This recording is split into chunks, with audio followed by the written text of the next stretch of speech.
ubwenge bukorano cyangwa se intelligence artificielle yahoze ari ingingo ireba abashakashatsi gusa ndetse n'abakora za filime zishingiye kuri science. Nta wari uzi ko umunsi umwe hazaza urubuga ujyaho ukandikaho ibyo ushaka rukaguha miliyari z'amagambo yakora igitabo.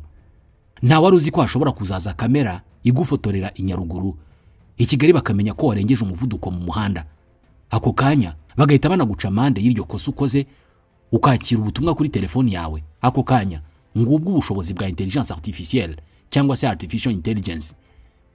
Ikoranabuhanga rikataje muri iyi si ya none ku buryo abareberera ibintu kure bamaze kugaragaza ko hatagize igikorwa, imirimo myinshi ikiremwa muntu twakoraga izasigara ikorwa n'imashini. Abatekerereza za leta nyinshi ku isi ubu barimo kwibaza ikizakurikiraho igihe imirimo hafi ya yose izabibasha gukorwa na intelligence artificielle. Ubwenge bwa muntu butagikenewe cyane mu gutwara imodoka, kwandika ibitabo, kwigisha mu mashuri, guterura imizigo, guhinga, kurwana ku rugamba n'ibindi. Tuzasigara turi abandi. Tuzaba dutunzwe n'iki? Amahirwe twagize nuko hari abantu biteguye kutwigisha bitari iby'ubwenge buhangano gusa, ahubwo amasomo atandukanye nk'arebana n'ubukungu no gukora business. Abarimo nka MGEI Limited, iyi sosiyete y'inzobere mu by'ubucuruzi n'imisoro, bakaba bari mu bigisha uko abantu bakira.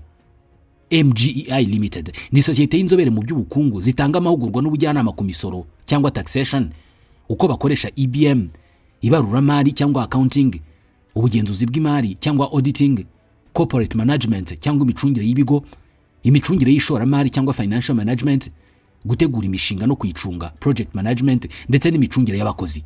Niba uri umucuruzi, ni gute wahuza ibyaranguwe, ibyacurujwe n'ibisigaye byose ubikoreye muri EBM system? Amasomo atangirwa muri MGEI Limited azatuma umenya impamvu wacuruza gutunguka cyangwa nagufashe gutangira business. Amahugurwa atangwa ku manywa, ku mugoroba no muri weekend. Wahitamo kandi kwihugura online unyuze kuri wa@iganeza.rawa. MGEI Limited ikorera Remera ku Gisimenti ku muhanda w'amabuye uri munsi ya Umuyenzi Plaza ugana ku murenge. Bahamagare cyangwa bandikire kuri 07 84 94 21 55. MGEI Limited. Make change, we make the difference. Reka noneho tuvuge ku bwenge bukorano. Nge nitwa Ismael Mwanafunzi.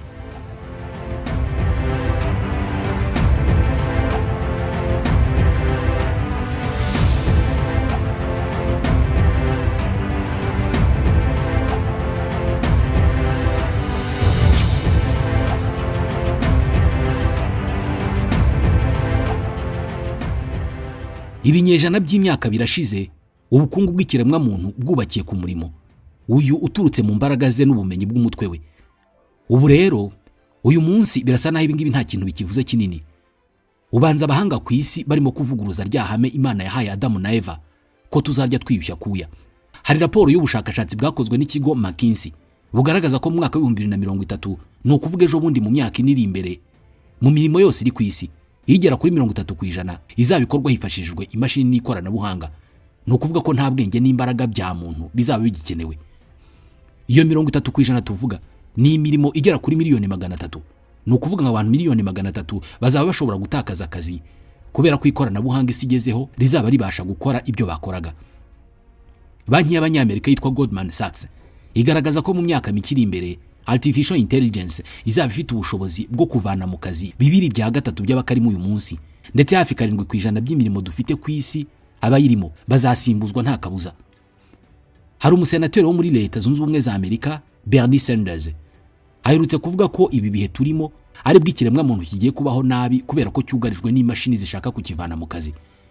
Kuri ubu muvuduko ikoranabuhanga ririho mu guhanga udushya ryarenze gufasha muntu kunoza akazi, ahubwo byabaye nk'ihangana hagati y'abantu n'imashini. Mu ntangiriro z'ikinyejana cya 20, ubwo inganda zatangiraga kwaduka hirya no hino ku isi, hariho imirimo myinshi yatakaye yari isanzwe itunza abantu. Gusa ikiza cyabyo hari indi yahise ivuka ku buryo ababuze akazi hamwe bagiye kugashakira ahandi. Na mbere cyane ubwo isi yari mu bihe byiswe iby'amabuye, âge de la pierre, ahanga ndavuga cyagihe ibikoresho byinshi umuntu yakeneraga byakorwaga mu mabuye. Ubwo byavagaho hakavumburwa ibyuma n'ubucuruzi, ntabwo abantu babuze akazi kubera ko ibyo bakoraga byasimbuwe n'indi mirimo yo mu bucuruzi. Tugarutse aho twatangiriye, ubwo inganda zatangiraga kwamamara ku isi, nubwo ubuhinzi butakomeje kuba ku isonga ry'ubuzima bw'abantu, ariko nibura abari batunzwe n'ubuhinzi bahawe akazi mu nganda, abandi bajya gukora ku mashini zandika, mu macapiro, mu maduka n'ahandi. Igitandukanya izi revolution cyangwa se impinduramatwara zombi ikiremwa muntu cyanyuzemo n'uyu munsi wa none, nuko artificial intelligence yo yaje ikuraho akazi, ariko wareba neza ugasanga nta kandi itanga. Nyuma yo kuzamurira urwego artificial intelligence nka ChatGPT, ubu ngubu biroroshye cyane ko ubwayo yakwandika ikintu cyiza, igakora amakode yifashishwa mu gukora imbuga za internet, ishobora gufata ibisubizo by'ibizamini by'imashini zo kwa muganga, ikamenya icyo umuntu arwaye, ikanatanga ingero z'imiti yahabwa. ChatGPT ishobora guhindura inyandiko iri mu rurimi rumwe ikayishyira mu zindi ndimi nta makosa abayemo, kandi mu gihe gito cyane. Ibi byose bikorwa mu gihe gito, nta mushahara imashini gusaba, ntabwo yinuba, ntinanirwa, ikora amasaha yose. Izi kamera za police kwita Sophia zikora amasaha 24 ku munsi, no mu gihe twebwe dusinziriye. Ibigo bimwe na bimwe bikomeye byatangiye guhindura imikorere, byinjizamo ikoreshwa rya artificial intelligence kugira ngo akazi kihute, ari nako bigabanya abakozi. Ibinyamakuru bikomeye ku isi byatangiye kugabanya abanyamakuru babyo, ku buryo hari aho bagiye birukana nka 40% by'abakozi bari bafite, kubera ko imirimo bakoraga iyi intelligence artificielle ishobora kuyikora. Nk'imirimo imwe n'imwe yakorwaga n'abakira abakiriya mu bigo bitandukanye yagiye ishyirwa mu ikoranabuhanga. Ibigo by'abanyamategeko byatangiye kwifashisha iyi intelligence artificielle mu gusesengura ibirego aho kuba byakorwa n'abantu. Inganda z'imyidagaduro zikomeye nka Hollywood nazo zatangiye kugerageza niba hatangira kwifashishwa abakinnyi batabaho bakozwe na intelligence artificielle aho gukoresha abantu basanzwe. Ubu bwoba bwo kubikiremwa muntu cyugarijwe n'ubushomeri buzaterwa n'imashini muntu twikoreye bwatangiye kubyutsa ibindi bitekerezo byo gushaka uko abantu bazaba babayeho mu gihe imashini zizaba zihariye akazi kose twakoraga. Kimwe mu bisubizo byatekerejweho ni umushahara w'ibanze ku bantu bose, Universal Basic Income UBI. Iki gitekerezo ntabwo ari gishya, ariko mu myaka ya kera nta wajyaga biha agaciro kubera ko abantu benshi bari bakibasha kubona imirimo ibatunga. Uyu mushahara mpuzamahanga fatizo wazamuwe bwa mbere n'umunyamerika witwa Thomas Paine hari mu kinyejana cya 18, aho yasabaga ko buri muturage yajya agira amafaranga make ahabwa na leta avuye mu misoro cyane cyane y'ubutaka. Mu kinyejana cya 20 undi munyamerika wari inzobere mu by'ubukungu Milton Friedman yongeye kubyutsa iki gitekerezo, avuga ko hari amafaranga runaka leta yakabaye iha buri muturage wese avuye mu misoro. Muri iyi myaka ya vuba uwo mushahara fatizo mpuzamahanga wongeye gushimangirwa n'abashoramari nka Elon Musk, Mark Zuckerberg ndetse na Sam Altman. Aba babivuga babizi kubera ko bari ku isonga y'abashyigikiye gukomeza guteza imbere ikoreshwa rya intelligence artificielle.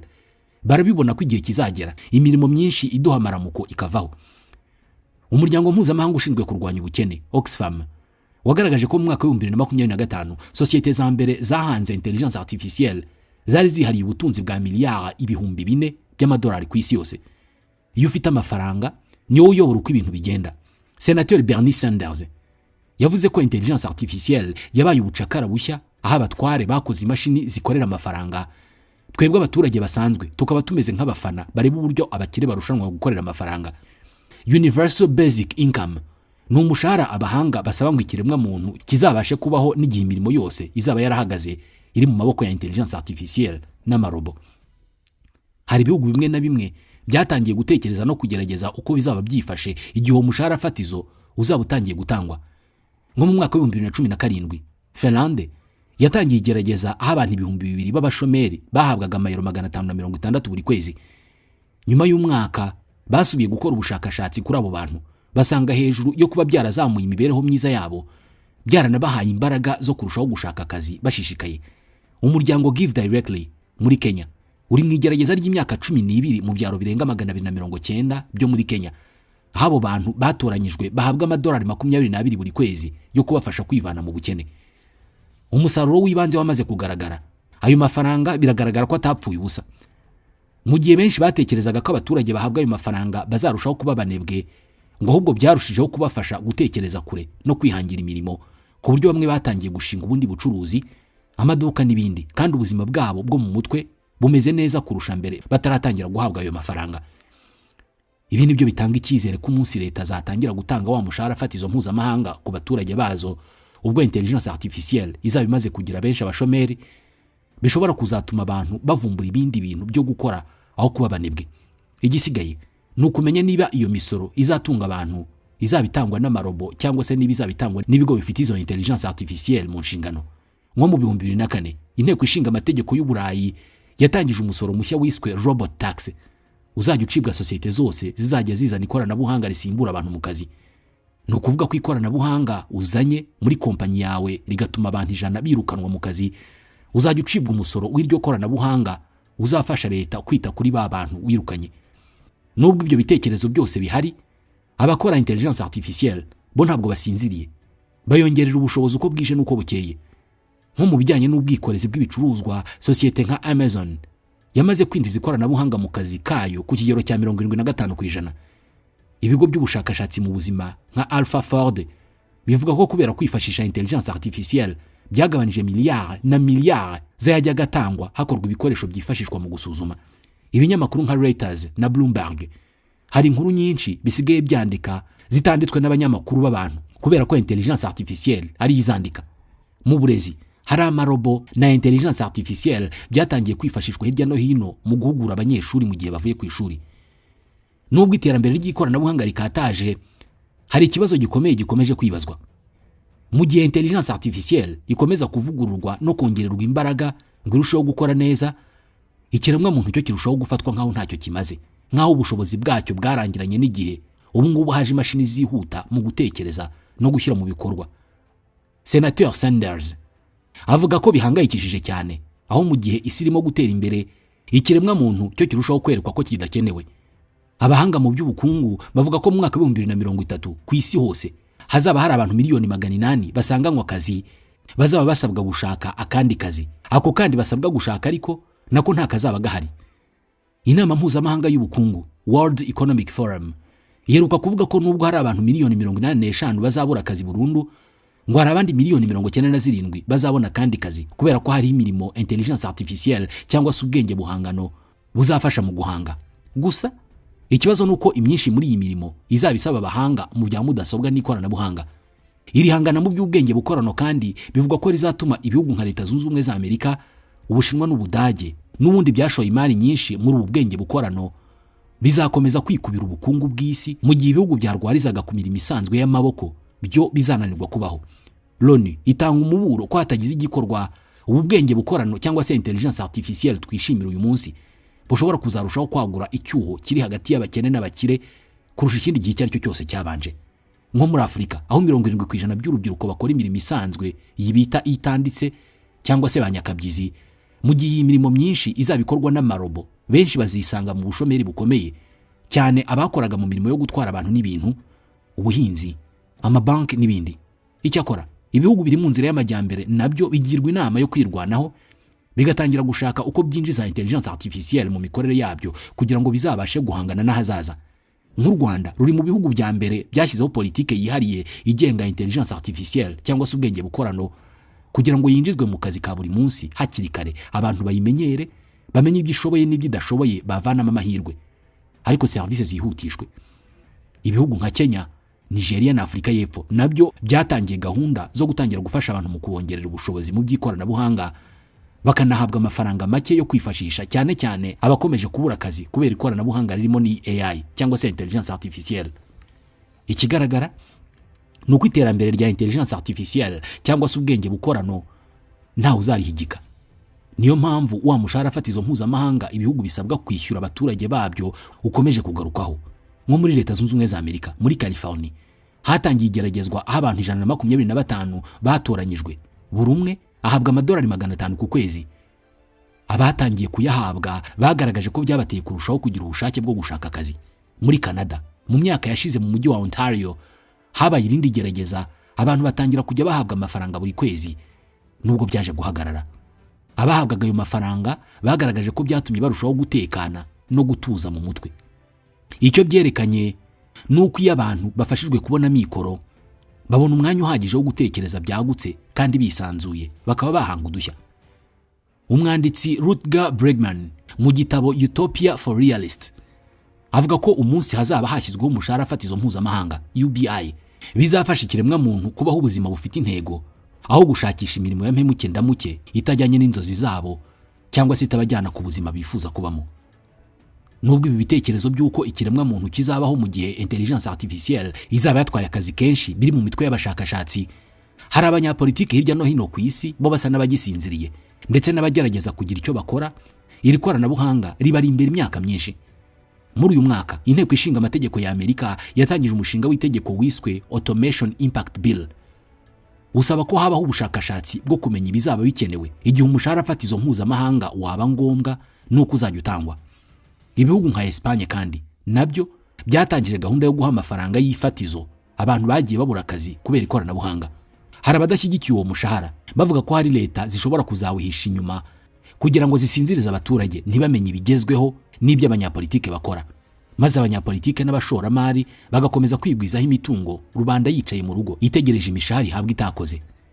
Senator Sanders avuga ko hakenewe gutekerezwa uburyo umuntu azabana n'amarobo kandi agakomeza kugira ibyishimo byo kubaho aho kwishimira ko imashini zirimo kudukorera akazi, twebwe tugatakaza uburyohe bwo kubaho kubera ko ntacyo dukora. Nshuti bakunzi mwadukurikiye, tubashimiye ko mudasiba kudukurikira. Ikiganiro cyacu cya none naha tugisoreje. Nitwa Ismael Mwanafunzi, ndabashimiye.